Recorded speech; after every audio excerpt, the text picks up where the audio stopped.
માનવતાથી મોટો ધર્મ કયો હોઈ શકે? કોઈને દુઃખમાં જોઈ દિલમાં કંઈ કરવાની ચાહ થાય એ જ તો સાચી માનવતા છે।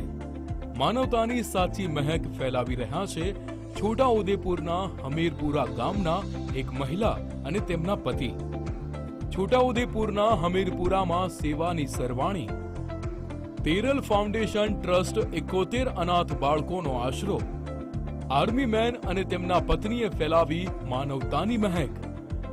હમીરપુરા ગામમાં આવેલો તેરલ ફાઉન્ડેશન ટ્રસ્ટ અનાથ બાળકો માટે અલખનો ઓટલો બન્યો છે।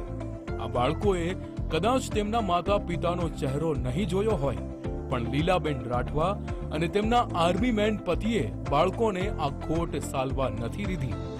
આશ્રમમાં કઈ સુવિધાઓ? Greenery area, CCTV camera, library, solar heater, તાલીમ કેન્દ્ર। 10 વાગે આશ્રમની ગાડી અમને સ્કૂલે મૂકવા આવે છે, પછી 5 વાગે ગાડી અમને લેવા આવે છે। અમને અહીંયા બધી જ સુવિધાઓ મળે છે, નોટબુક, પેન્સિલ, રબર, છે બધું જ મળે છે।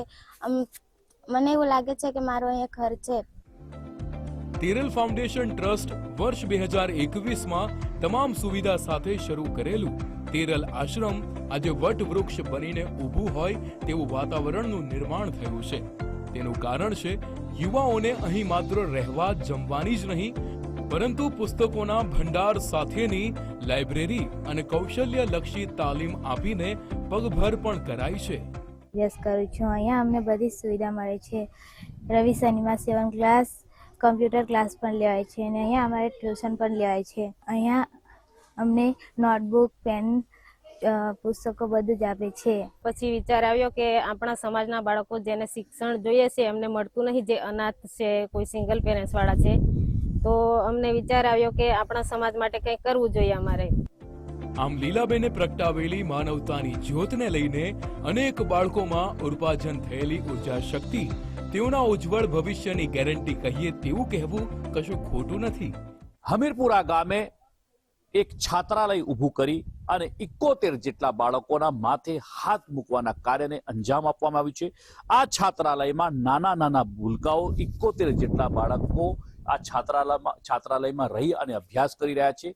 આ જે બાળકો છે તેઓને રહેવાની, જમવાની ઉત્તમ વ્યવસ્થાઓ સાથે તેઓને સહઅધ્યાયિક પ્રવૃત્તિઓ પણ કરાવવામાં આવે છે।